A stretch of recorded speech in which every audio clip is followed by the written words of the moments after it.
Shalom sahabatku yang terkasih dan sehati dalam Yesus Kristus. Jumpa lagi kita pada kesempatan kali ini.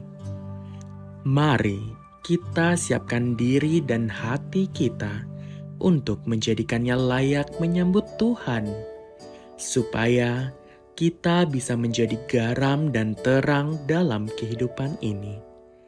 Tentunya dengan bersama kita resapi Renungan Sabda Pendalaman Iman presented by BPK PKK KAJ.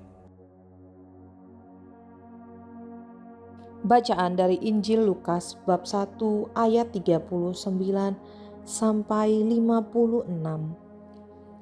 Beberapa waktu kemudian berangkatlah Maria dan bergegas menuju sebuah kota di pegunungan Yehuda. Di situ ia masuk ke rumah Zakaria dan memberi salam kepada Elisabet. Ketika Elisabet mendengar salam Maria, melonjaklah anak yang di dalam rahimnya, dan Elisabet pun penuh dengan Roh Kudus. Lalu berseru dengan suara nyaring, "Diberkatilah engkau di antara semua perempuan dan diberkatilah buah rahimmu. Siapakah aku ini sampai ibu Tuhanku datang mengunjungi aku? Sebab sesungguhnya ketika salammu sampai di telingaku, anak yang di dalam rahimku melonjak kegirangan. Berbahagialah ia yang percaya, sebab apa yang dikatakan kepadanya dari Tuhan akan terlaksana." Lalu kata Maria, "Jiwaku memuliakan Tuhan, dan hatiku bergembira karena Allah Juru Selamatku, sebab ia telah memperhatikan kerendahan hamba-Nya. Sesungguhnya mulai dari sekarang, segala keturunan akan menyebut aku berbahagia, karena Yang Maha Kuasa telah melakukan perbuatan-perbuatan besar kepadaku, dan kuduslah namanya. Rahmat-Nya turun-temurun atas orang yang takut akan Dia. Ia memperlihatkan kuasa-Nya dengan perbuatan tangan-Nya dan mencerai-beraikan orang-orang yang congkak hatinya. Ia menurunkan orang-orang yang berkuasa dari tahtanya dan meninggikan orang-orang yang rendah. Ia melimpahkan segala yang baik kepada orang yang lapar dan menyuruh orang yang kaya pergi dengan tangan hampa. Ia menolong Israel hamba-Nya karena ia mengingat rahmat-Nya, seperti yang dijanjikannya kepada nenek moyang kita, kepada Abraham dan keturunannya untuk selama-lamanya." Maria tinggal kira-kira 3 bulan lamanya bersama dengan Elisabet, lalu pulang kembali ke rumahnya. Demikianlah Injil Tuhan. Shalom Ibu Bapak, Saudara-saudara semua. Kembali kita berjumpa pada hari ini. Pada hari ini gereja memperingati Hari Raya Maria diangkat ke surga. Paus Pius ke-12 pada tanggal 1 November 1950 mendogmakan tentang Maria diangkat ke surga dengan tubuh dan jiwanya. Kita juga sebagai orang Katolik menempatkan peristiwa Maria diangkat ke surga dalam rangkaian Rosario peristiwa mulia yang keempat. Hari ini kita bersama-sama mau merenungkan kembali tentang apa artinya hidup bahagia bersama dengan Allah untuk selama-lamanya. Saudari dan saudara, ibu dan bapak, pada saat Allah menciptakan manusia di Taman Firdaus, pada akhirnya manusia jatuh ke dalam dosa. Sejak itulah Firdaus tertutup. Sejak itulah manusia diusir dari kehidupannya bersama dengan Allah di Taman Firdaus. Namun demikian, ada satu kabar gembira yang disampaikan dalam kitab Kejadian pasal 3 ayat ke-15. "Aku akan mengadakan permusuhan antara engkau dan perempuan ini, antara keturunanmu dan keturunannya. Keturunannya akan meremukkan kepalamu, dan engkau akan meremukkan tumitnya." Kabar gembira ini disampaikan oleh Allah kepada ular yang telah menghancurkan kehidupan manusia, sehingga manusia sejak itu jatuh ke dalam dosa, tetapi sekaligus Allah menjanjikan manusia akan dikembalikan dalam kehidupan yang semula. Saudari-saudara sekalian, akhirnya penantian yang begitu lama terjadi pada saat malaikat Gabriel datang mengunjungi kepada seorang perawan yang bernama Maria. Di dalam Injil Lukas pasal 1 ayat 28 dikatakan, ketika datang kepada Maria, malaikat itu berkata, "Salam, hai engkau yang dikaruniai, Tuhan menyertai engkau." Secara khusus di sini digunakan kata yang dikaruniai. Hanya Maria yang mendapatkan predikat sebagai yang dikaruniai.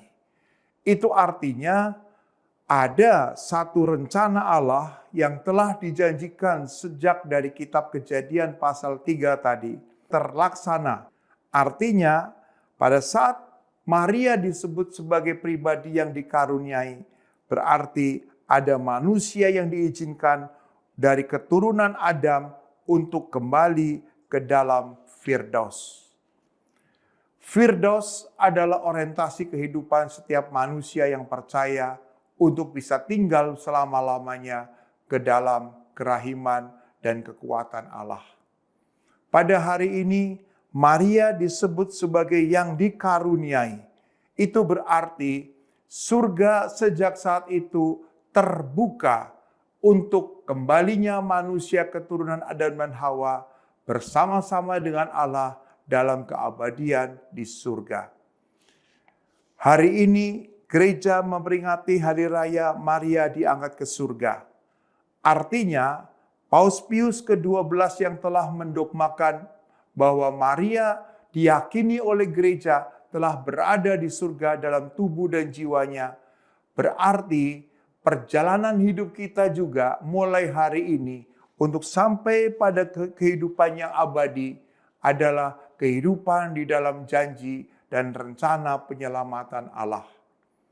Karena Maria sungguh-sungguh telah menyerahkan seluruh dirinya, tubuh dan jiwanya untuk diserahkan di dalam kehendak dan rencana Allah, maka gereja meyakini bahwa Maria dengan tubuh dan jiwanya sudah berada di dalam kemuliaan yang abadi.